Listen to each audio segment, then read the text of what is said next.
السلام عليكم ورحمة الله وبركاته. إن الحمد لله نحمده ونستعينه ونستغفره ونعوذ بالله من شرور أنفسنا ومن سيئات أعمالنا من يهده الله فلا مضل له ومن يضلل فلا هادي له وأشهد أن لا إله إلا الله وحده لا شريك له وأشهد أن محمدا عبده ورسوله أما بعد. அன்புள்ள சகோதரர்களே, வரலாறு சொல்லும் ரமலான்கள் என்கின்ற ஒரு தலைப்பு நான் தேர்ந்தெடுத்திருக்கிறேன். இந்த தலைப்புடைய நோக்கம் என்ன என்று சொன்னால், ரமலானில் நிகழ்ந்த சில வரலாற்று முக்கியத்துவமிக்க செய்திகளை உங்களுக்கோடு பகிர்ந்து கொள்வதுதான் இந்த தலைப்புடைய நோக்கம்.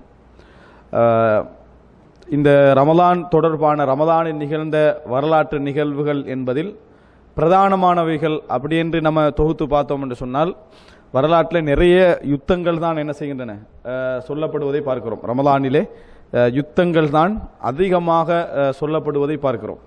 ரமலானில் நிகழ்ந்த நிகழ்வுகளாக சொல்லப்படுகின்ற நிகழ்வுகளிலேயே அதிகமாக யுத்தம் தொடர்பாகத்தான் என்ன செய்கின்றன இந்த ரமலானில் நிகழ்ந்த வரலாற்று நிகழ்வுகளாக சொல்லப்படுகின்றன. அதற்குரிய ஒரு விளக்கத்தை ஒரு அறிஞர் சொல்லுகிற நேரத்தில் உண்மையிலே அது ஒரு அழகான ஒரு விளக்கம். ரமலான் என்பது பொதுவாக வெளி மக்களால் ஒரு பலகீனம், ஒரு பெரிய ஒரு பலகீனம் ஏற்பட்டு விடக்கூடிய ஒரு அம்சமாக பார்க்கப்படுகிறது. ரமலானை வெளியிருந்து பார்க்கக்கூடிய மக்கள் எப்படி முஸ்லிம்கள் பசித்திருக்கிறார்கள், எப்படி காலையிலிருந்து மாலை நேரம் வரைக்கும் தாகித்து பசித்து மனைவியை விட்டு ஒதுங்கி அதே நேரம் அன்றாட வேலைகளையும் என்ன செய்கிறார்கள், செய்து கொண்டிருக்கிறார்கள் என்பது ஒரு ஆச்சரியமாக பார்க்கப்படக்கூடிய ஒரு விஷயம். இன்னும் சொல்ல போனால், ரமலான் என்பது ஒரு நோன்பு என்பது பலகீனப்படுத்தக்கூடிய ஒன்றாக அவர்கள் என்ன செய்கிறார்கள், பார்க்கிறார்கள். சில பொழுதுகளில் முஸ்லிம்களுடைய பசியையும் தாகத்தையும் அவர்கள் கருணை பார்வையோடு என்ன செய்கிறார்கள், பார்க்கக்கூடிய நிலைமையை பார்க்கிறோம். ஆனால் அல்லாஹுடைய தக்தீர், அல்லாஹுடைய ஹிக்மத், இந்த ரமலான் மாதத்தில் தான் முஸ்லிம் சமுதாயத்துடைய பிரதானமான யுத்தங்களை அல்லாஹு தாலா என்ன செய்திருக்கிறான், நிகழ்த்தி இருக்கிறான் என்பது ரமலான் பலகீனப்படுத்துவதை விட பலப்படுத்தி இருக்கிறது என்பதை தான் என்ன செய்கிறது, சொல்கிறது என்ற ஒரு விளக்கத்தை என்ன செய்கிறார், சொல்லக்கூடியதை பார்க்கிறோம். அதாவது ஒரு நோன்பு பசியில் இருத்தல் என்பது பலகீனப்படுத்தி இருக்க வேண்டும். ஆனால் வரலாற்றை பார்க்கிற நேரத்தில் என்ன செய்திருக்கிறது, பலப்படுத்தி இருக்கிறது. நோன்பு என்ன செய்கிறது, அதாவது உள நம்பிக்கையை, உடல் ரீதியான வலிமை மட்டுமல்ல உள ரீதியாகவும் என்ன செய்கிறது, ஒரு பெரிய ஒரு வலிமை இந்த ரமலான் கொடுத்திருக்கிறது. இதனால் தான் அல்லாஹு தாலா வரலாற்றிலே அதிகமாக நோன்புடைய காலங்களில் மிக பிரதானமான முடிவுக்கு கொண்டு வரக்கூடிய நிறைய யுத்தங்களை அல்லாஹு தாலா என்ன செய்திருக்கிறான், நிகழ்வித்திருக்கிறான் என்ற ஒரு விளக்கத்தை சொல்கிறார். உண்மையிலே ஒரு அழகான ஒரு பொருத்தமான ஒரு விளக்கமாக என்ன செய்கிறது இருப்பதை நாங்கள் என்ன செய்கிறோம் பார்க்கிறோம். அடுத்ததாக இந்த ரமலானிலே நிகழ்ந்த பிரதானமான நிகழ்வுகள் அப்படி என்று நம்ம பார்க்கிற நேரத்தில் முதலாக எதனை நாங்கள் இந்த ரமலானுடைய காலத்தில் நிகழ்ந்த யுத்தம் அல்ல, பொதுவாக நம்ம எடுத்துக்கொண்டோம் என்று சொன்னால், பிரதானமான ஒரு நிகழ்வாக இந்த ரமலானுடைய காலத்திலே நிகழ்ந்த நிகழ்வுகளில் மிக முக்கியமான பிரதானமான நிகழ்வாக நாம் எதை சொல்லலாம், யுத்தம் என்று சொல்லல, எது பிரதானமானதுல ஃபர்ஸ்டா எதை சொல்லலாம்னு கேட்கிறேன். குர்ஆன் அருளப்பட்டது, அல் குர்ஆன் அருளப்பட்டது. இல்லை என்று சொன்னால் இந்த ரமலானுக்கு எந்த பெருமதியுமே என்ன இல்லாமல் இருந்திருக்கும். ரமலான் என்கின்ற மாதம் குர்ஆன் இறக்கப்படுவதற்கு முன்னால் இருந்ததா இருக்கலையா? ரமலான் என்ற மாதம் குர்ஆன் இறக்கப்படுவதற்கு முன்னால் இருந்துச்சா இருக்கலையா? இருந்தது. விளங்கிட்டா? ரமலான் என்ற மாதம் என்ன செய்து, குர்ஆன் இறக்கப்படுவதற்கு முன்னாலே இருந்தது என்பது நாம் என்ன செய்கிறோம் பார்க்கிறோம். சுட்டரிக்கக்கூடிய என்ற கருத்து தான் ரமலானுக்கு இருக்குது. ரமலான் என்று சொன்னாலே சுட்டரிக்கக்கூடிய என்ற கருத்து தான் இருக்குது.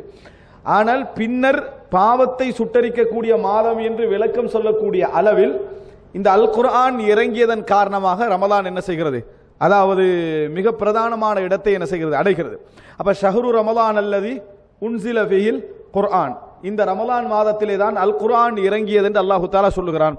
அப்ப அல்லாஹு தாலா எடுத்து சொல்லக்கூடிய ஒரு மிகப்பெரிய வரலாறாக, மிகப்பெரிய நிகழ்வாக ரமலான் மாறுவதற்கு முதல் காரணம் என்ன அப்படின்னு பார்த்தீங்கன்னு சொன்னால், அது என்ன, இந்த அல் குர்ஆன் இறங்கிய மாதம். அல் குர்ஆன் இறங்கிய மாதம், அல் குர்ஆன் இறங்கியதுதான் ரமலானுடைய வரலாற்றிலேயே மிக பிரதானமான வரலாறாக நாங்கள் என்ன செய்ய வேண்டும், கொள்ள வேண்டும். இன்னும் சொல்ல போனா, இந்த ரமலானில் நோன்பு கடமையாக்கப்படுவது 15 வருடங்களுக்கு பின்னால. ரமலான்ல நோன்பு கட்டாயம் பிடிக்கணும் என்று கடமையாக்கப்படுவது ஹிஜ்ரி 2ஆம் ஆண்டு. அதாவது குர்ஆன் இறங்கி 15 வருடங்களுக்கு பின்னர், 15வது வருடம் குர்ஆன் இறங்கி 15வது வருடம் தான் இந்த நோன்பு என்ன செய்கிறது, கடமையாக்கப்படுகிறது. என்ன செய்யல, கடமையாக்கப்படவில்லை. அப்ப 15 வருடங்களுக்கு பின்னால கடமையாக்கப்படுகிறது என்றா அதுக்கு அல்லாஹ் ரீசன் என்ன சொல்றான்? குர்ஆன் இறக்கப்பட்டதுதான் அந்த மாதத்திலே உங்களுக்கு நோன்பு கடமையாவதற்கான காரணம் என்று அல்லாஹ் தஆலா என்ன செய்கிறான், சொல்லி காட்டுகிறான். எனவே வரலாற்றில் நிகழ்ந்த முதல் நிகழ்வு ரமலானில் குர்ஆன் இறங்கியது. இது ரமலானுடைய வரலாற்று செய்திகளில் ஒன்றாக நீங்கள் சொல்வதாக இருந்தால் முதலாவது எதை சொல்லணும்? அல் குர்ஆன் இறங்கியதை தான் நீங்கள் என்ன செய்ய வேண்டும், சொல்ல வேண்டும். இதனால் ரமலான் என்ன செய்கிறது, அந்த இடத்துல சிறப்பு பெறுவதை பார்க்கிறோம். எனவே குர்ஆனால் தான் ரமலானுக்கு சிறப்பு. ரமலானால் குர்ஆனுக்கு சிறப்பு அல்ல, குர்ஆனால் தான் ரமலான் மாதத்துக்கு சிறப்பு என்பதை நாம் என்ன செய்ய வேண்டும், புரிந்து கொள்ள வேண்டும். இரண்டாவது, இந்த ரமலானுடைய நிகழ்வுகளிலேயே வரலாற்று புகழ்மிக்க நிகழ்வாக இரண்டாவது நம்ம என்ன சொல்லலாம் அப்படி என்று சொன்னால், பத்ர் என்ன செய்கிறது, இந்த ரமலானுடைய மாதத்தில் தான் என்ன செய்கிறது, நிகழ்கிறது. இப்போ இதனுடைய தர்த்தீபில் நம்ம பார்த்தோம் என்று சொன்னால், யுத்தம் இஸ்லாமிய வரலாற்றில் முதலாவது யுத்தம், இஸ்லாமிய வரலாற்றில் முதலாவது பிரதானமான யுத்தம். இன்னும் சொல்ல போனால் முஸ்லிம் சமுதாயம் ஆட்சி அதிகாரத்தோடு எதிர்கொண்ட யுத்தம் என்ற பத்ர் யுத்தம். இந்த பத்ர் யுத்தம் நிகழ்ந்தது எப்பொழுது? இந்த ரமலானுடைய மாதத்தில் தான். அதிலே சிறப்பம்சம் என்ன அப்படி என்று சொன்னால், ரமலான் எந்த வருடம் கடமையாகிறதோ, எந்த வருடம் ரமலான் கடமையாகிறதோ அதே வருடத்தில் என்ன செய்யுது, இந்த யுத்தம் நடக்குது. ரமலான் கடமையாகி 2வது வருடத்தில் அல்ல, ரமலான் கடமையாகி 3வது வருடத்தில் அல்ல, ரமலான் எப்ப கடமையாகிச்சோ அதே வருடத்தில் என்ன செய்யுது, இந்த யுத்தம் நடக்குது. ரமலான் எப்ப கடமையாகுது? ஹிஜ்ரி 2ஆம் ஆண்டு. ஹிஜ்ரி 2ஆம் ஆண்டு ஷஅபானில் ரமலான் கடமையாக்கப்படுகிறது. ஹிஜ்ரி 2ஆம் ஆண்டு ஷஅபானில் ரமலான், அதாவது ஷஅபான் என்ன, அதுக்கு அடுத்த மாசம் என்ன, ரமலான். அந்த ஷஅபான்ல இந்த அதாவது நோன்பு கடமையாக்கப்படுகிறது. கடமையாக்கப்பட்டு அந்த மாதம் முஸ்லிம்கள் நோன்பு பிடிக்கிறாங்க. அந்த நோன்பு பிடிக்கிறதுல 17வது நாள் என்ன நடக்குது, இந்த பத்ர் யுத்தம் என்ன செய்கிறது, நடக்கிறது. ஜும்மா தினம் அன்று 17வது நாள் இந்த ரமலான் மாதத்திலே யுத்தம் என்ன செய்கிறது, நடக்கிறது. அப்ப புரிஞ்சுக்கொள்ள வேண்டும். இரண்டாவது பிரதானமான அம்சம் என்ன என்று சொன்னால், ரமலானுடைய நோன்பு கடமையாக்கப்படுவது ஹிஜ்ரி 2ஆம் ஆண்டு. ஹிஜ்ரி 2ஆம் ஆண்டுல ரமலானுக்கு முந்தின மாதம் ஷஅபான்ல என்ன செய்கிறது, கடமையாக்கப்படுது. அப்ப முதல் வருடம் முஸ்லிம்கள் கடமையாக நோன்பு பிடிக்க போறாங்க ஹிஜ்ரி 2ஆம் ஆண்டு. அதே மாதத்திலே அதே வருடத்திலே என்ன செய்கிறது, முதல் யுத்தமும் என்ன செய்யுது, நடக்குது. அப்ப முதலாவது ரெண்டுமே என்னது, முதலாவது கடமையாக்கப்பட்ட முதலாவது வருடம், அது யுத்தம் நடக்கக்கூடிய முதலாவது வருடம். இரண்டுமே என்ன செய்கிறது, ரமலான்ல என்ன செய்கிறது, நடக்கிறது என்றால் இதிலையும் நீங்க பிரதானமாக தெரிஞ்சு கொள்ள வேண்டிய விஷயம், கடமையாக்கப்பட்ட ஒரு மாதம் நோன்பு பிடிக்க வேண்டும் என்று கடமையாக்கப்பட்ட நேரத்தில் சஹாபாக்களுடைய உள்ளத்தில் ஒரு பலகீனம் இருந்ததுன்னு, ஒரு மாசம் நோன்பு பிடிக்க வேண்டியிருக்குது, இந்த டைம்ல நோன்பு வேற யுத்தம் வேற கடமையாகுதே என்றது எவ்வளவு பலகீனம் ஏற்பட்டிருக்கணும். ஆனால் நோன்பு பலகீனத்தை என்ன செய்யவில்லை, ஏற்படுத்தவில்லை, பலத்தை தான் என்ன செஞ்சது, ஏற்படுத்தியது என்பதை நம்ம பார்க்கிறோம். பலத்தை தான் ஏற்படுத்தியது. இப்னு ஆஷூர் அப்படின்னு ஒரு அறிஞர் இருந்தார். இப்னு ஆஷூர் என்று சொல்லி ஒரு எகிப்தை நாட்டை சேர்ந்த ஒரு மார்க்க அறிஞர் இருந்தார். மன்னர் என்ன செய்யறார் என்று சொன்னால், மக்கள் கஷ்டப்பட்டு வேலை செய்யறாங்க, உழைக்கிறாங்க என்பதனால அந்த இப்னு ஆஷூர் என்ற அறிஞரிடத்தில் சொல்றாங்க, நீங்க மக்கள்கிட்ட யாரெல்லாம் கஷ்டப்பட்டு உழைக்கிறார்களோ அவர்கள் நோன்பை விட்டு விடலாம் அப்படி என்பதை நீங்க அறிவிச்சுடணும் என்று அரசாங்கம் என்ன செய்கிறது, அவரை நிர்பந்திக்குது. அரசாங்கம் அவரை நிர்பந்திக்கிறது. இதை இப்னு ஆஷூர் ஒத்துக்க, ரைட் நான் அறிவிக்கிறேன் என்று ஒத்துக்கொண்டு போய் மக்களுக்கு அறிவிக்கிற நேரத்தில் அவர் எப்படி அறிவிச்சார்னா, ஷஹ்ரு ரமலான் அல்லதி உன்சில ஃபீஹில் குர்ஆன். எப்படி, அதாவது குத்திபா அலைக்கும் ஸியாம் கமா குத்திபா அலல்லதீன மின் கப்லிக்கும், உங்கள் மீது நோன்பு விதியாக்கப்பட்டிருக்கிறது, இதற்கு முன்னால் உள்ள சமுதாயத்துக்கு எப்படி நோன்பு கடமையாக்கப்பட்டதோ அதே போல உங்களுக்கு நோன்பு கடமையாக்கப்பட்டிருக்கிறது. எனவே கட்டாய இந்த நோன்பை கஷ்டப்படுகின்றவர்கள், கஷ்டப்படாதவர்கள், உழைக்கின்றவர்கள், உழைக்காதவர்கள் எல்லோரும் என்ன செய்யணும், நோன்பு பிடிச்சுதான் ஆகணும் என்று சொல்லி அரசாங்கம் வேண்டுகோளுக்கு மாற்றமாக என்ன செஞ்சாரு, அறிவிப்பு செய்தார் அப்படின்றத பார்க்கிறோம். எந்த ஃபிக்ஹ் உள்ளவருக்கு இந்த அறிவிப்பு செய்யலாம், இந்த பாருங்க பத்ர் யுத்தம் என்பது இந்த வருடத்தில் என்ன செய்கிறது, கடமையாக்கப்படுகிறது. அந்த வருடம் தான் நோன்பும் கடமையாக்கப்படுகிறது. இருந்தும் அந்த மக்கள் அதை பெருசாக என்ன செய்யல, பார்க்கவில்லை என்று சொன்னால் நோன்பு ஒரு நாள் என்ன செய்யாது, உடல்ல பலகீனத்தை என்ன செய்யாது, கொண்டு வராது. ஆனா மனிதனை பார்த்தீங்கன்னு சொன்னால், உனக்கு நாளைக்கு ஆபரேஷன் பண்ண வேண்டியிருக்கு, அதனால இன்றைக்கு பசியிலிரியன்னா உட்கார்ந்துடுறான், குடிக்காம தின்னாம என்ன செய்யறான், உட்கார்ந்துடுறான். உனக்கு சுகர் செக் பண்ண வேண்டியிருக்கு, பசியிலிரியன்னா என்ன செஞ்சிடறான், பசியில இருந்துடுறான். அப்போ ஒரு நாளும் அது பலகீனத்தை கொண்டு வரும் என்றிருந்தால் அந்த மனநிலை வராது. நம்ம புரிஞ்சு கொள்ள வேண்டும் என்ற அல்லாஹு தாலா கட்டளை இருக்கிற நேரத்தில் இதை விட நம்ம கட்டுப்படுவதற்கு என்ன தகுதியானவர்கள். எனவே இஸ்லாமிய வரலாற்றில் அல்லாஹு தாலா முதலாவது நிகழ்த்தி காட்டிய ஒரு விஷயம் எது, பத்ர் யுத்தம். நோன்பு ஒரு நாள் முஸ்லிம் சமுதாயத்தில் என்ன செய்யல, பலகீனத்தை கொண்டு வரவில்லை என்பதற்கு இது ஒரு ஆதாரமாக நாம் என்ன செய்கிறோம், பார்க்கிறோம். இரண்டாவதாக, இஸ்லாமிய வரலாற்றிலே அதாவது நம்ம சுட்டிக்காட்டத்தக்க சில நிகழ்வுகள், இது சிறிய நிகழ்வுகள் தான் என்றாலும் அதை சொல்லலாம்னு நினைக்கிறேன். ஜக்காத்து கடமையாக்கப்பட்டது, அதாவது ஜக்காத்து கடமையாக்கப்பட்டதுன்னா ஜக்காத்து மக்காலே அல்லாஹு தாலா ஜக்காத்து கடமையை சொல்லிட்டான். ஆனால் பொருட்களில் ஜக்காத்து, ஒட்டகத்தில், ஆட்டில், மாட்டில், அதுபோல தங்கத்தில், வெள்ளியில, இவைகளில் எல்லாம் இன்னென்ன அளவுல ஜக்காத்து கடமை என்று சொல்லி அளவு சொல்லி ஜக்காத்து கடமையாக்கப்பட்டது எப்பொழுது? இந்த ரமலான் மாதத்தில். இந்த ரமலான் மாதத்தில் தான் ஜக்காத்து என்ன செய்கிற கடமையாக்கப்படுது. ஜக்காத்துல் ஃபித்ர் கடமையாக்கப்படுவதும் எப்ப? இந்த ரமலானுடைய மாதத்தில். அதே ஆண்டில் தான் எல்லாமே என்ன செய்கிறது? கடமையாக்கப்படுகிறது. ஜக்காத்தை விலாவாரியாக சொல்லி ஜக்காத்துல் ஃபித்ரை அதனுடைய சட்டங்களோடு சொல்லி கடமையாக்கப்பட்டது எப்பொழுது? இந்த ரமலான். அதுக்கு முன்னால சூரத்துல் முஸம்மில்ல எல்லாம் என்ன அல்லாஹு தாலா என்னது, அதாவது தூன ஜக்கா, அவர்கள் ஜக்காத்து கொடுத்து வருவார்கள் அல்லாஹு தாலா சொல்றான். ஆனால் அதில் அளவு எதுவும் சொல்லப்படல, சும்மா பொதுவான தர்மங்களை சொல்லப்பட்டது. ஆனால் கணக்கிட்டு விலாவாரியாக இதுக்கு இன்னென்ன விஷயங்கள் இவ்வளவு கடமை என்று சொல்லப்பட்டது எப்பொழுது? இந்த ஹிஜ்ரி 2ஆம் ஆண்டு ரமலான் நோன்பு கடமையாக்கப்படுகிற நேரத்தில், பத்ர் யுத்தம் நடந்த ஆண்டு, அதே ஆண்டில் தான் இந்த ஜக்காத்தும் ஜக்காத்துல் ஃபித்ர் எல்லாமே என்ன செய்கிறது? கடமையாக்கப்பட்டது. அப்படி என்ற செய்தியை நாம் என்ன செய்கிறோம்? பார்க்கிறோம். இதற்கு அடுத்ததாக ரசூலுல்லாஹி ஸல்லல்லாஹு அலைஹி வஸல்லம் அவர்கள், இதுக்கு அடுத்த இஸ்லாமிய வரலாற்றில் ஒரு பிரதானமான ஒரு அம்சம் என்று சுட்டிக்காட்டத்தக்க விஷயம் எது? அடுத்த யுத்தமாக எதை சொல்லலாம்?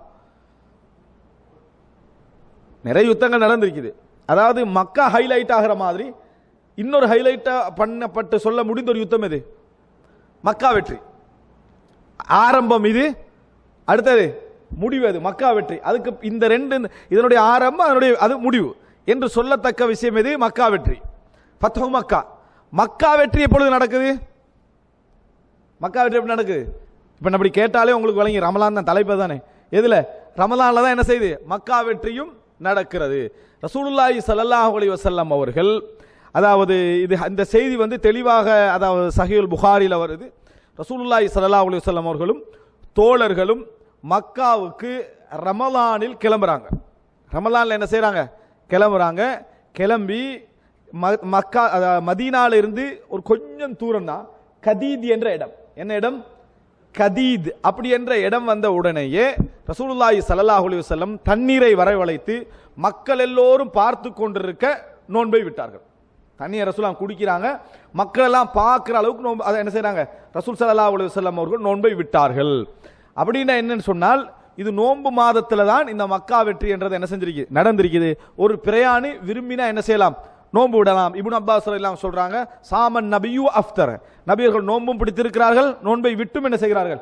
இருக்கிறார்கள். அதனால நான் நோன்பு விரும்பினா என்ன செய்யலாம்? பிடிக்கலாம். விரும்பினா என்ன செய்யலாம்? நோன்பை விடலாம். நோன்பு பிடிச்சதுக்காண்டி கூலி அதிகமும் இல்லை, நோன்பு விட்டதுக்காண்டி குற்றம் என்பதும் என்னது இல்லை என்பதை புரிஞ்சுக்கொள்ளணும். அப்ப ரசூலுல்லாஹி ஸல்லல்லாஹு அலைஹி வஸல்லம் மக்கா வெற்றிக்காக கிளம்புகிற நேரத்தில் சஹீஹுல் புகாரில வர செய்தி, கதீத் என்ற இடத்துல வச்சு ரசூலுல்லாஹி ஸல்லல்லாஹு அலைஹி வஸல்லம் அவர்கள் நோன்பை விட்டார்கள். ஆனா நோன்பாளியாகத்தான் என்ன செஞ்சாங்க? மதீனால இருந்து வெளியாகினார்கள்.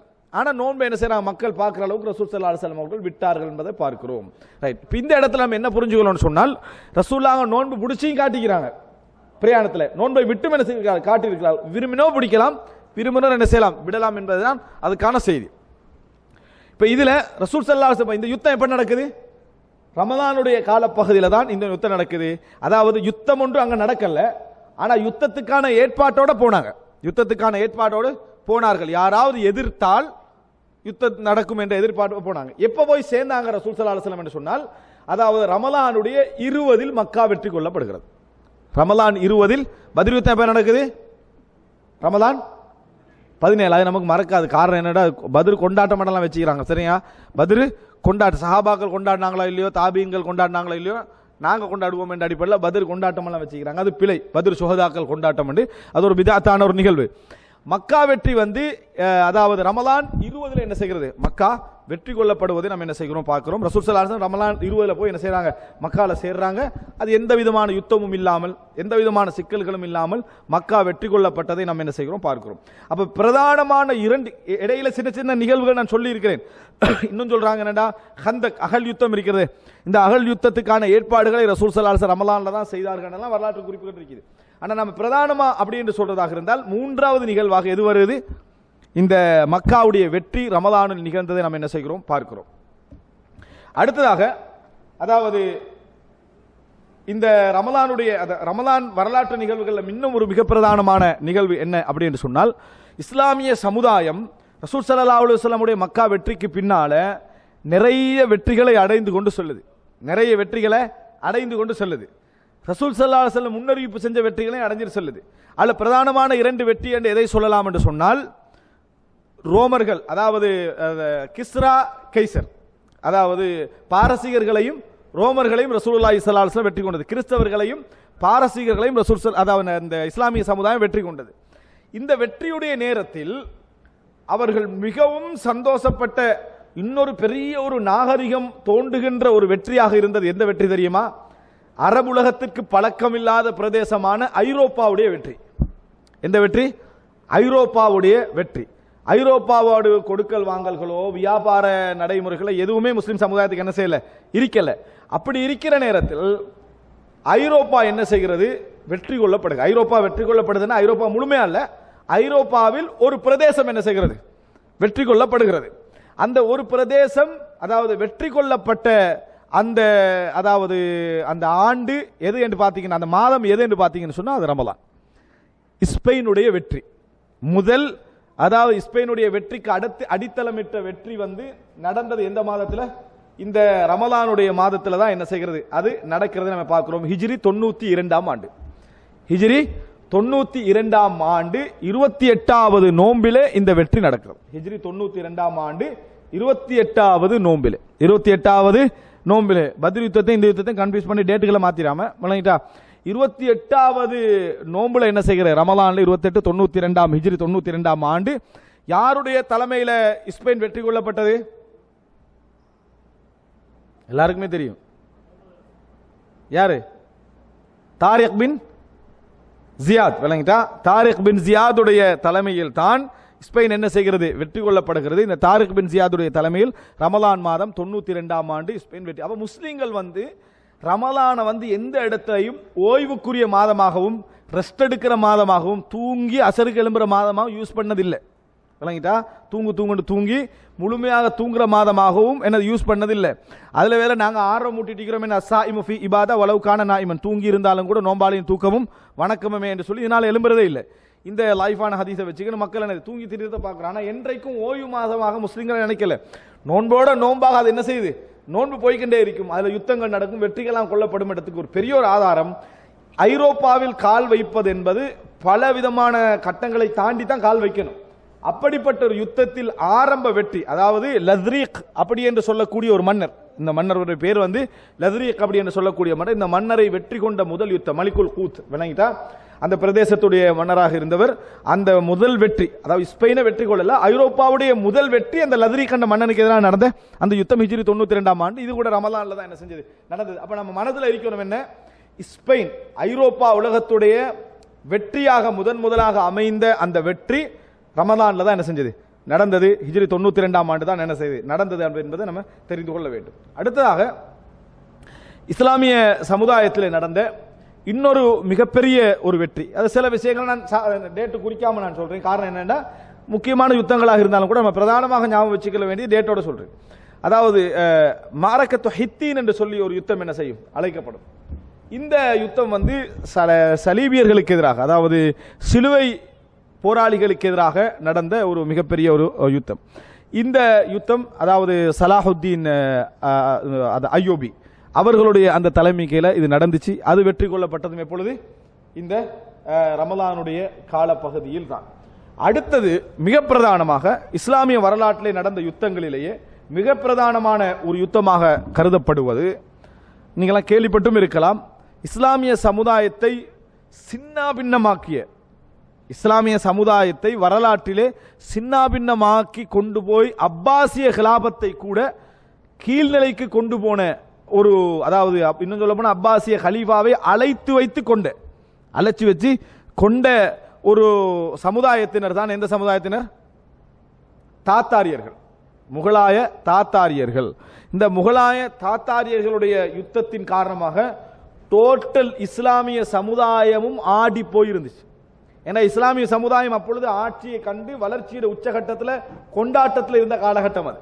கொண்டாட்டத்தில் இருந்த காலகட்டம். கொண்டாட்டத்தில் சொன்னால் இஸ்லாமியத்தை மறந்து பற்றை மறந்து, அதனால கடைசியில் எந்த அளவுக்கு நடந்துச்சு அப்படின்னு சொன்னால் ஆட்சியாளரை கொத்தோடு கொண்ட கிட்டத்தட்ட பல லட்சக்கணக்கானவர்கள் பகதாதிலே கொல்லப்பட்ட ஒரு மிகப்பெரிய ஒரு மோசமான நிகழ்வு இந்த தாத்தாரியர்கள் நடந்துச்சு.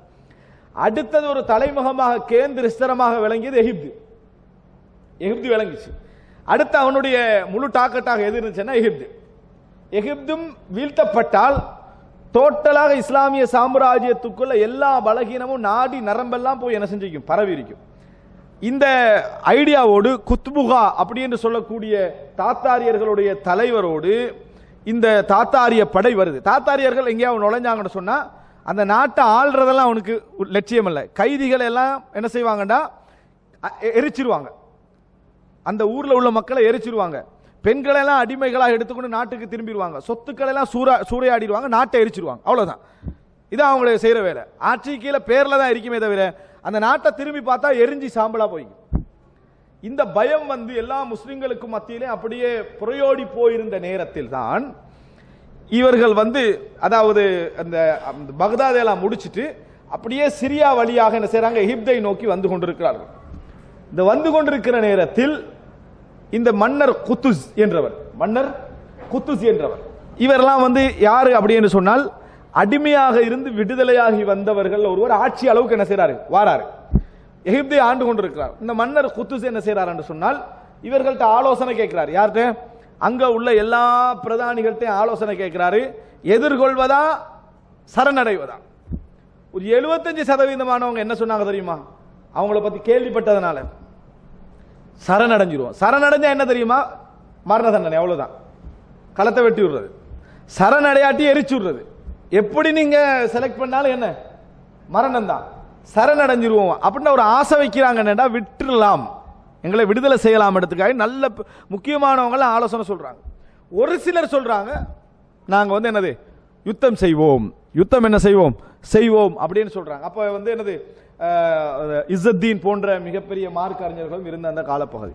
அந்த காலப்பகுதியில் மன்னர் குத்துஸ் ஆலோசனை கேட்கிறாரு. நாங்க மக்கள்கிட்ட இந்த யுத்தத்துக்காக வேண்டி ஒரு பணத்தை கலெக்ட் பண்ண வேண்டியிருக்கு, பெரிய ஆயுதங்கள்லாம் தேவையா இருக்குது, என்ன செய்வோம் அப்படின்றாங்க. கலெக்ட் பண்ணலாம், அதே அளவு ஆட்சியாளர்கள்ட்ட கலெக்ட் பண்ணணும். அமைச்சர்கள் பிரதானிகள் யார் யாரெல்லாம் இருக்கிறாங்களோ அவங்கள்ட்ட என்ன செய்யணும், கலெக்ட் பண்றதாக இருந்தா இதை ஃபத்வாவாக என்ன செய்யலாம், சொல்லலாம் அப்படின்னு சொல்றாங்க. அதை சொன்ன உடனேயே டோட்டல் மக்கள் இருந்தும் பணம் பொருளாதாரம் எல்லாம் திரட்டப்படுகிறது. மன்னர் சொல்றாரு, நான் இங்க இதே எகிப்தில வச்சு அவர்களை நான் ஃபேஸ் பண்ண என்னது விருப்பம் இல்லை. அவர்கள் இந்த எல்லைக்கு வருவதற்கு முன்னால அவர்களை மிக தூரத்தில் வச்சு நாங்க நேரத்தோட என்ன செஞ்சிடணும், ஃபேஸ் பண்ணிடுறோம். அவர்களை வர விடக்கூடாது. அடுத்தது இந்த குத்துஸ் என்ற மன்னர் கூட தாத்தாரியர்களுடைய ஒரு வம்சாவளியில வந்தவர் தான் அவர். ஆனால் அவர்களுடைய இந்த ராஜதந்திரங்கள் அவருக்கு தெரியும். ஆனால் அங்கே நம்ம எதிர்கொண்டு விட வேண்டும் என்று சொல்லி பல திட்டங்களை எல்லாம் அமைத்து இந்த அவர்களை வெளியே வைத்து எதிர்கொள்ள வேண்டும் என்பதற்காக இவங்க போறாங்க.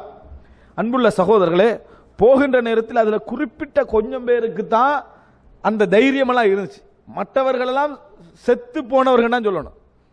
தோல்விதான். ஏன்னா எல்லா இஸ்லாமிய ஆட்சி தலைமையுமே முடிஞ்சுது. அப்படி போன மக்கள். அன்புள்ள சகோதரர்களே, சுப்ஹானல்லாஹ், ரமலான் எவ்வளவு பெரிய ஒரு பாக்கியம் நிறைந்த மாதம் என்பதை பத்ர் யுத்தம், மக்கா வெற்றி, இது போன்ற யுத்தங்களை போன்று இந்த அதாவது இந்த மன்னர் குத்துசி எதிர்கொண்ட இந்த யுத்தம் எங்களை என்ன செய்து சொல்லு. அன்புள்ள சகோதரர், ஐன் ஜாலூத் அப்படி என்று சொல்லக்கூடிய ஒரு மிகப்பெரிய அதாவது ஒரு நீரருவி ஓட இருக்கக்கூடிய ஒரு இடத்தில் இவங்கெல்லாம் போய் கூடாரம் அடிக்கிறாங்க. அதுக்கு பின்னால அவர்களோட யுத்தம் நடக்குது. அவங்க என்ன செய்வாங்கன்னு சொன்னா, ஏற்கனவே அங்கங்க இருந்த கைதிகள் இருக்கிறாங்க, கைது செய்யப்பட்ட கைதிகள், அவர்களெல்லாம் கொண்டு வந்து முன்சஃப்ல நிறுத்துவாங்க. அந்த கைதிகளுக்கு உயிர் போனா என்ன, போராட்டி என்ன தானே பின்னால் உள்ளவங்க இருப்பாங்க, அவர்களை முன்னுக்கு அனுப்புவாங்க. முன்னுக்கு அனுப்பித்தான் இவர்கள் உள்ளுக்கு என்ன செய்வது, நுழைவது. மிகப்பெரிய சப்தத்தோடு நுழைவாங்க. இந்த யுத்தம் நடக்குது. இடைக்கிடைய மன்னர் என்ன, அதாவது குத்துஸ் மன்னர் அவராக களத்தில் இறங்கி, அவரும் யுத்தத்தில் இறங்கி, வா இஸ்லாமா, இதான் அவருடைய கோஷமாக இருந்துன்னு சொல்றாங்க. இஸ்லாம் என்னது, இங்கே தோற்கடிக்கப்படக்கூடாது, இஸ்லாம் காப்பாற்றப்பட வேண்டும், இஸ்லாம் இங்கே தகர்க்கப்படுகிறதே, இதுதான். யா அல்லாஹ், அதாவது உன் அடிமையான மன்னர் குத்துசுக்கு நீ உதவி செய். உதவி இல்லை என்று சொன்னா என்ன, இந்த இஸ்லாமிய சமுதாயம் அப்படியே நாசமாகிவிடும் என்றெல்லாம் இறங்கி களத்தில் இறங்கி யுத்தம் செய்றாரு அல்லாஹு ரப்புல் ஆலமீன். எங்கேயோ கிழக்கில ஒரு மூலையில இருந்து ஒவ்வொரு பகுதியாக உடைச்சி இஸ்லாமிய தலைநகரையெல்லாம் உடைச்சி தளபதியெல்லாம் கீழே போட்டு வந்தவர்களை அல்லாஹ் ஐன் ஜாலூத் என்ற இடத்தில் படு தோல்வி அடைய செய்கிறார். அவர்கள் அதான் சாதாரண தோல்வி அல்ல, படு தோல்வியை எதிர்கொள்கிறார்கள். எதிர்பார்க்காத அமைப்பிலே முஸ்லிம் சமுதாயத்துடைய அந்த அந்த அதாவது அந்த யுத்த இதை என்ன செஞ்சிருந்தாரு, அந்த மாதிரி அவர் வரைந்திருந்தார். அதற்கு ஏற்ப ஓடுவது போலும் திருப்பி தாக்குவது போலும் எல்லா வகையான அந்த விஷயங்களையும் அவர் என்ன செஞ்சிருந்தார், அங்கே போட்டிருந்தார். ஐன் ஜாலூத் என்ற இடத்தில் அந்த தாத்தாரியர்கள் கடுமையான முறையில் என்ன செய்கிறார்கள், அதாவது தாக்கப்பட்டு தோல்வி அடைகிறார்கள். இந்த செய்தி உலகம் முழுதும் பரவுகிறது. தாத்தாரியர்கள் தோற்கடிக்கப்பட்டு விட்டார்கள், முஸ்லிம் மன்னர் குத்துஸின் மூலம் தோற்கடிக்கப்பட்டு விட்டார்கள் என்று சொல்லி அதாவது செய்தி பரவுகிறது. மன்னராக அந்த யுத்தத்தில் இறங்கினார். இந்த யுத்தத்துடைய பேர் ஐன் ஜாலூத். இது ஹிஜ்ரி 658ஆம் ஆண்டு நடந்தது. அதாவது இந்த யுத்தத்துடைய பேர் மஅரகத்து ஐன் ஜாலூத் சொல்வார்கள். ஏன் ஐன் ஜாலூத் பேர் வந்துச்சு? அந்த இடம் விளங்கிட்டா, அந்த ஓடை அந்த நீரருவி இருந்த இடம் ஐன் ஜாலூத். அதனால ஐன் என்றாலே ஊற்றுன்னு சொல்லுவாங்க. அப்ப அந்த ஐன் ஜாலூத் என்று சொல்லக்கூடிய அந்த இடத்தில் அது நடந்ததன் காரணமாக அதுக்கு ஐன் ஜாலூத் என்று சொல்வார்கள். இது ஹிஜ்ரி 658ஆம் ஆண்டு என்ன செய்து நடந்தது. ரமலான் 25 ரமலான் 25 முஸ்லிம்கள் இந்த யுத்தத்தை என்ன செய்தார்கள், எதிர்கொண்டார்கள். அல்லாஹ் தஆலா ஒரு மிகப்பெரிய ஒரு வெற்றியை என்னது கொடுத்தான். அந்த அளவுக்கு அந்த மன்னருடைய மார்க்கப்பட்டும் அவருடைய பிரார்த்தனையும் அவருடைய தைரியம் அதில் என்ன செஞ்சது இருந்தது. இன்னும் சொல்ல போனால் எத்தனையோ அதாவது சில உலமாக்கள் போக வேண்டாம் என்ற ஆலோசனை கூட என்ன செஞ்சாங்க, கொடுத்திருந்தார்கள். ஆனால் போய்த்தான் ஆகுவேன், என்னோடு வருகின்றவர்கள் வரலாம் என்று சொல்லி என்னது அழைத்து சென்ற ஒரு மன்னர். அல்லாஹ் தஆலா அந்த ஐன் ஜாலூத்துடைய வரலாற்றை நீங்க தாத்தாரியர்களுடைய தொடர்ச்சியோடு சேர்த்து படிச்சீங்கன்னா அதாவது கண்ணால கண்ணீர் வராமல் இருக்க முடியாது என்கின்ற அளவில் அவ்வளவு பெரிய ஒரு வெற்றி அந்த இடத்துல அவர்களுடைய வெற்றி அல்லாஹ் தஆலா என்ன செஞ்சான், கொடுத்தான். ஹிஜ்ரி அதாவது 658ஆம் ஆண்டு ரமலான் 25 நடந்த ஒரு மிக முக்கியமான ஒரு நிகழ்வு. எப்ப நடந்துச்சு? ரமலானுடைய மாதத்தில் தான் என்ன செய்தது நடந்தது. அப்படி என்பதை நம்ம என்ன செய்கிறோம் பார்க்கிறோம். இப்ப வரலாற்றில் நடந்த சில முக்கியமான நிகழ்வுகள் எல்லாம் இந்த ஆண்டில் நடந்தது என்பது ஒரு மிகப்பெரிய செய்தி. இது மாத்திரமல்ல, நிறைய செய்திகள், யுத்தங்கள், வரலாறுகள் என்று நம்ம பார்த்தோம்னா ஏராளமா நாம என்ன செய்கிறது காண கிடைக்கிறது. இன்னொன்று என்ன அப்படின்னு சொன்னால், இது ஒரு சின்ன நிகழ்வாக இருந்தாலும் எங்களுக்கு தெரியும், மன்னர் அதாவது முஅத்தசிம் பில்லா அப்பாசிய கலீஃபாவுடைய காலத்தில் நடந்த ஒரு நிகழ்வு என்று சொல்வார்கள். ஒரு மூரியா அப்படி என்று சொல்லக்கூடிய ஒரு சிரியாவிலிருந்து ஒரு கிறிஸ்தவ பிரதேசம். அந்த பிரதேசத்தில் என்ன செய்தன்னு சொன்னால், ஒரு முஸ்லிம் பெண்மணி ஒரு பொருள் வாங்கி கொண்டிருக்கிற நேரத்தில் ஒரு கிறிஸ்தவர் அல்லது ஒரு யூதர் என்ன செய்யறான்னு சொன்னால், அந்த பெண்மணியுடைய முந்தானை மீது இப்படி காலை வைக்கிறார். அந்த பெண்மணி எழும்புகிற நேரத்தில் முந்தானை என்ன செஞ்சிருது, தலையில போட்டிருந்த அந்த ஆடை கலண்டு விழுந்துருது. விழுந்த நேரத்தில் அந்த பெண்மணி அதாவது ஹலீஃபாவுடைய பேரை சொல்லி வா முஅத்தசிமா அப்படி என்று ஒரு சத்தம் விடுறான். அதாவது ஹலீஃபா முஅத்தசிமே அப்படி என்று சொல்லி என்னது ஒரு சத்தமிட்டார் என்று வரலாற்றில் சொல்லுது. அந்த பெண்மணி அதாவது இஸ்லாமிய சமுதாயத்துடைய டோட்டல் பாதுகாப்புக்கும் பொறுப்பு யார் இந்த உலகத்தில்? ஹலீஃபா. அதனால வா முஅத்தசிமா என்று சொல்லி அழைப்பு விடுத்ததாகும். அந்த அழைப்பு அந்த மன்னருக்கு கொண்டு போய் சேர்க்கப்படுகிறது. இப்படி ஒரு இடத்துல ஒரு முஸ்லிம் பெண்மணிக்கு இந்த மாதிரியான ஒரு அம்சம் நடந்து சேர்க்கப்படுகிறது. அந்த செய்தி கேட்ட உடனேயே மன்னர் ஆசனத்திலிருந்து இறங்கி லப்பைக்கிய அமத்தல்லா, அல்லாஹ்வுடைய அடிமை பெண்ணை இதோ நான் ஆஜராகிறேன் என்று சொல்லி ஒரு சாதாரண ஒரு படையோடு போய் அந்த கிராமத்தையே இஸ்லாமிய ஆட்சிக்குள்ள கொண்டு சேர்த்து முஸ்லிம் பெண்களுக்கான பாதுகாப்பை உறுதிப்படுத்தியதாக வரலாறு என்ன செய்கிறது சொல்கிறது. இது ரமலானில் நடந்தது. ஒரு முந்தானை கலைக்கப்பட்டதற்காக ஒரு கிராமமே என்ன இஸ்லாமிய ஆட்சிக்குள் கொண்டு வந்தது முஸ்லிம் சமுதாயத்திலே ஒரு கால வரலாறு. இன்றைக்கு கேவலமாக என்ன தலை குனிந்து நிற்க வேண்டிய ஒரு நிலைமையில் இந்த சமுதாயம் முஸ்லிம் சமுதாயம் இருந்து கொண்டிருப்பது மட்டுமல்ல, எல்லா சமுதாயத்துடைய நிலைமை எப்படி இருக்குன்னு சொன்னால், யாரெல்லாம் சம்பாத்தியத்திலையும் பொருளாதாரத்துக்கும் நாட்டை வித்துக் கொண்டிருக்கிறார்கள் அவர்களுக்கு தலை குனிஞ்சி நிற்க வேண்டிய ஒரு நிலையில தான் என்ன செய்கிறது எல்லாமே ஆகி இருக்கக்கூடிய ஒரு நிலையை நாம் என்ன செய்கிறோம் பார்க்கிறோம். எனவே ரசூலுல்லாஹி ஸல்லல்லாஹு அலைஹி வஸல்லம் சொன்னார்களே, என்ன சொன்னார்கள்? நான் 2 கூட்டம் இன்னும் பார்க்கவே இல்லை. அதுல ஒரு கூட்டம் யார் என்று சொன்னால் கௌமும் மாஹும் சியாத், சில மனிதர்களுக்கு கையில என்ன செய்யும் சாட்டை இருக்கும். கத்னாபில் பக்கர், மாட்டுடைய வாள்களை போல கையில் இருக்கும். யதுரிபூன பிஹன்னாஸ், அதன் மூலம் மக்களை அடித்து மேய்த்து கொண்டிருப்பார்கள். அந்த சமுதாயத்தை நான் இன்னும் பார்க்கல. மக்களை அடிச்சு மேய்க்கக்கூடிய ஒரு சமுதாயம் உருவாகுவார்கள் என்றாங்க. இன்றைக்கு யாரை நம்ம நினைச்சா விளங்குது? அதுல பார்த்தாலே உங்களுக்கு தெரியும் விளங்கிட்டா. இது அப்படிப்பட்ட ஒரு காலம் உருவாதான் மக்கள் வந்து ஒரு பயந்து ஆட்சிக்கு கீழே மக்கள் வாழக்கூடிய ஒரு காலம் உருவாகும். ஆனால் ஒரு முஸ்லிம் பெண்ணுடைய முந்தானை கலைக்கப்பட்ட அந்த நிகழ்வை வா முஅ்தஸிமா என்று அழைத்தவுடன் லப்பைக் யா அமத்தல்லாஹ், இதோ அடிமை பெண்ணை நான் ஆஜராகிறேன் என்று சொல்லி இறங்கி போய் அந்த இஸ்லாமிய சமுதாயத்தை காப்பாற்றிய நிகழ்வு நடந்த வரலாறு உமூரியா என்ற பிரதேசம் முழுமையாக முஸ்லிம் சமுதாயத்துக்கு கீழ் வந்த ஆண்டு. அந்த மாதம் எது? இந்த ரமலானுடைய மாதம் என்பதை நாம் என்ன செய்கிறோம் பார்க்கிறோம். இதுபோல அன்புள்ள சகோதரர்களே, ரமலானுடைய நிகழ்வுகளை எல்லாம் நீங்க எடுத்துக்கொண்டீங்க என்று சொன்னால் எல்லாமே இந்த அதாவது மிகப்பெரிய வரலாறு சொல்லக்கூடிய நிகழ்வுகள் உள்ள மாதமாக இந்த ரமலான் என்ன செய்கிறது இருந்திருக்கிறது. அப்ப வரலாற்றில் இப்ப நான் சொன்ன விஷயங்கள் சுருக்கமாக எவ்வளவு அப்படின்னு பார்த்தீங்கன்னு சொன்னால், முதலாவதாக என்ன? குர்ஆன் இறக்கப்பட்டது. இரண்டாவதாக பத்ர் யுத்தம் ரமலான்ல தான் என்ன செய்ய நிகழ்ந்தது, 17 ஜும்மா தினம் என்று. அதுக்கு முன்னால ரமலான் எப்ப கடமையாக்கப்பட்டுச்சு? அந்த ஹிஜ்ரி 2ஆம் ஆண்டு எத்தனாம் மாதம்? 8வது மாதம், அதாவது ஷாபான் மாதத்தில் என்ன செய்கிறது ரமலான் கடமையா. வேறு என்ன கடமைகள்? சதகா, ஜக்காத், ஜக்காத்துல் ஃபித்ர் போன்றவைகள்லாம் இந்த ரமலான்ல தான் என்ன செய்கிறது கடமையாக்கப்படுகிறது. அடுத்தாக மூன்றாவதான மிகப்பெரிய ஒரு நிகழ்வாக நம்ம எதை சொல்லலாம்? மக்கா வெற்றி. மக்கா வெற்றி ரசூலுல்லாஹி ஸல்லல்லாஹு அலைஹி வஸல்லம் அவர்கள் மக்காலிருந்து கிளம்புறாங்க. ஒரு இடத்துல நோன்பு திறந்தார்கள் என்று சொல்றோம். என்ன இடம்? கதீத் என்ற ஒரு இடத்துல என்னது ரசூலுல்லாஹி ஸல்லல்லாஹு அலைஹி வஸல்லம் என்ன செய்தார்கள்? அதாவது நோன்பு திறந்தார்கள். அதாவது ஹிஜ்ரி 8ஆம் ஆண்டு 20வது நாள் மக்கா என்ன செய்கிறது வெற்றி கொள்ளப்பட்ட என்ற நிகழ்வை ரசூலுல்லாஹ் மக்கா போய் அடைந்தார்கள் என்ற நிகழ்வை நம்ம பார்க்கிறோம்.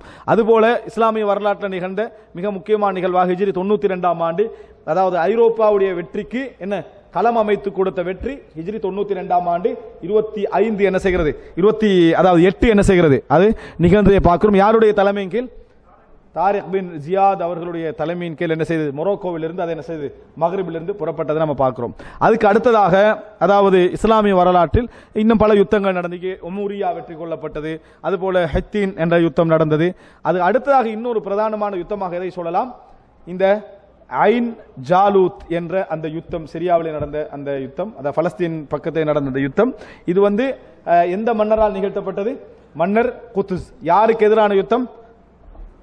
தாத்தாரியர்களுக்கு எதிரான யுத்தம். ஹிஜ்ரி அதாவது 658ஆம் ஆண்டு எந்த மாதம்? ஷாபானா ஷவ்வாலா? ரமலான் மாதத்தில் என்ன செஞ்சது அது நடந்தது. 25ஆம் திகதி என்ன செய்தது நடந்தது. அல்லாஹு தாலா மிகப்பெரிய வெற்றி அல்லாஹு தாலா முஸ்லிம் சமுதாயத்தினருக்கு கொடுத்தான் என்பதை நம்ம பார்க்கிறோம். அன்புள்ள சகோதரர்களை, இதான் சுருக்கமான நிகழ்வுகள்.